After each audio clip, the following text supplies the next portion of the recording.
You came back in '46 and got back in the sign business? Yeah. Or did you? I came back to the sign business. When did you get into the inside? Huh? Well, when I got into the neon signs in 1941, when I joined the local. Okay, but when you came back after the war, and you came back, you got into the inside wireman?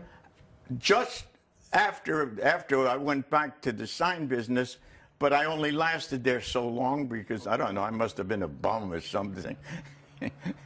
So you came back into the neon sign after the war? And then when I came back, and the outfit went bankrupt, because we bankrupted it. You know. And I remember the first things we did was the...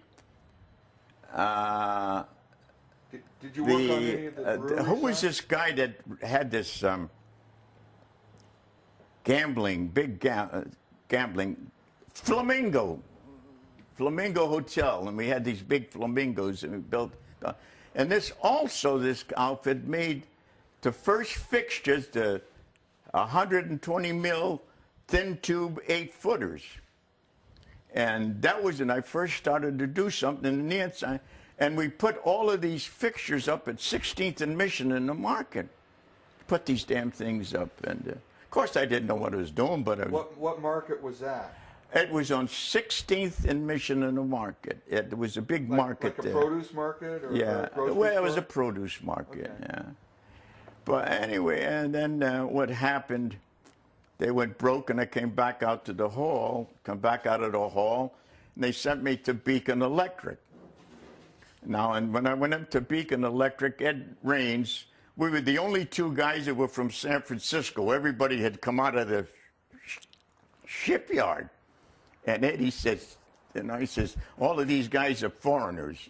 And we did that. And that's the way. And I stood there, and I never left Beacon. When did you retire? 1981. In 81? Yeah. So I went in 41, went out in 81. So you went in 41, which is about 20 years before the pension started. Yes. Do you remember anything about the pension, how that got started? I remember this.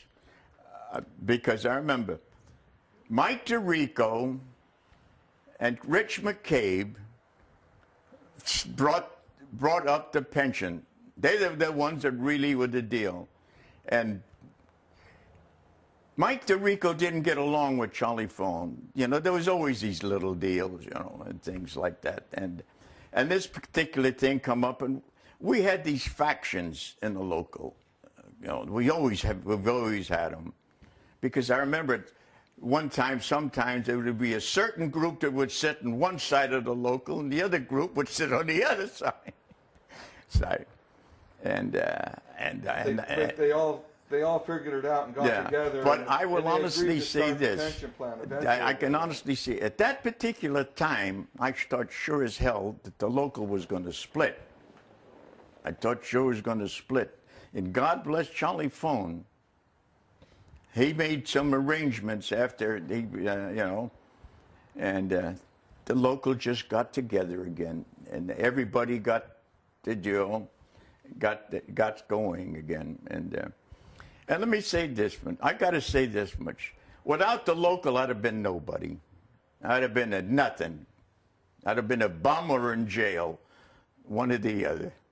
And, so the local gave you a pretty good living and higher standard of living? Both my brother and I, we can say this to this day, we would be absolutely nothing. I mean nothing.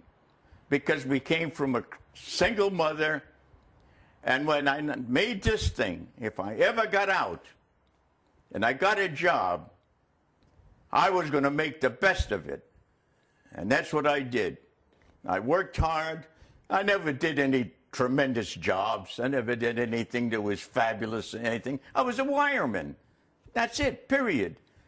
When the local sends you out, you go out, you do your job. If you don't do your job, the contractor don't make any money, and you don't get paid. So that's the deal. And I had some nice jobs. I did, one of the craziest jobs I did is with Frank Lloyd Wright. The guy was a nut. Did you work on one of his houses? Yeah, it's in Maiden Lane. It's on Maiden Lane, and it's an old round building, and everything was round. You know, the spiral steps going out, and they had the deals in there, and they had a clock that I had to put the elements, you know, 1, 2, 3, and the walls were the sand finish that you couldn't patch them. And he come in, he says he could see the 3. And he said, you got to move the clock. And I said, oh, God. And they said, well, Walt says, hey, we can't move the clock because that wall has got that special finish. So I don't know. They took me off the job anyway. Well, that'll teach you next time you'll move the clock. Yeah. I don't know. All right. Yeah. And then I had some nice jobs. I was on a service truck. I learned more on a service truck than I learned in any place. More. And I took advantage of every school class that the local had. Every one of them. I took them all. The journey level training? To take, you know, to get, because I found that if you don't stay up with the trade, don't stay up with the new, you fall behind. Where did you take those classes? Well, first they were down at on Bartlett Street, 22nd and Bartlett. Yeah. They had a train. Yeah, that training. Yes. Was that just the local, or was it a joint? It was just the training? local, and then from there, I found out that I wasn't really trained. They had at O'Connell, they had their training school, and I found out that I didn't know anything about D.C. So Otto Weber was the, yeah, I think it was Otto Weber, yeah, it was the apprentice. So I got to go into this class, and I'm taking a D.C. class with anything. And they come in and they say, listen, I'm in there with 17-year-old kids. I'm 30 years old. You know? and this fellow is a chief in the Navy that was taught electronics. But that helped me, because then I found out a little about D.C., and then I found out. And all of those things helped me. I did a jelly plant in South San Francisco, and that's where I learned about all the different time-delayed circuits. They had the drinks. Oh, I had some fabulous job. And I remember the fella, God bless him, Charlie Ward. He always had an expression many years later: a switch, a plug, and a telephone outlet. That's the trade. But what I remember in this particular time of the trade, when I started the electrical work, there was a lot of industrial work with a lot of print shops. And we did a lot of print shops. And I could see the thing go, and go, and go. And I could see the trade go until finally we had nothing. And like, I don't know how many breweries we had and things like that, but I watched it all go. And I don't know. I think I'm the luckiest man in the world. That's all I gotta say. Luckiest man in the world. And I say, God bless the local, because like I was just telling John Walsh, everything I saw in that local from the day I went in, with even what happens when the first thing that I remember we had a vacation plan. And we go down, you could go down to the Bank of America and get your check. And of course, because we had the typical guys that would drink a little bit and lose it up, and then they'd say, my wife is sick, I got to get my money. And you go down and get that. So the Bank of America threw us out. But everything that the bank,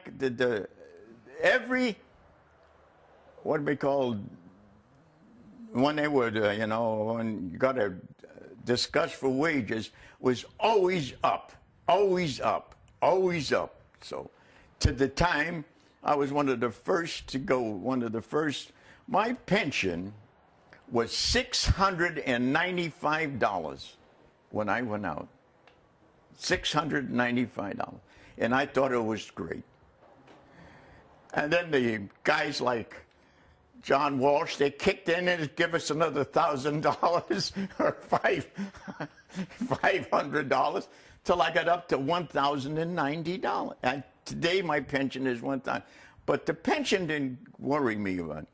The thing is that the health and welfare was the greatest thing, because my wife was, when I retired, she had a stroke for 10 years, and I had to take care of her. And let me say, if it wasn't for the health and welfare, I'd have been broke. I'd have been broke. And because let me say this, but you know, I don't know. I'm a happy guy now. I don't want to argue with anybody. And I go down and I meet some of the new guys down at the retirees when we have a lunch and dinner. And of course, I have to sit by myself because these guys are talking to something I don't know. Because believe it or not, I never handled it. Well, what I've seen, the changes, you know, and everything is for the best. Everything is for the better. And I've seen it when we started. First, it was, I can remember the first and second. Now, I never did a high rise, but the first concrete job I did is the worst job in the world. It's the pans. I don't know if you're familiar with the pans are, yeah. And they're full of grease and oil. And I did a pan job. Oh, I hated that. In the rain? All right. Well, shall we wrap it up? Hey, I'm through because I got diarrhea of the mouth. All right, John. Thank you, John.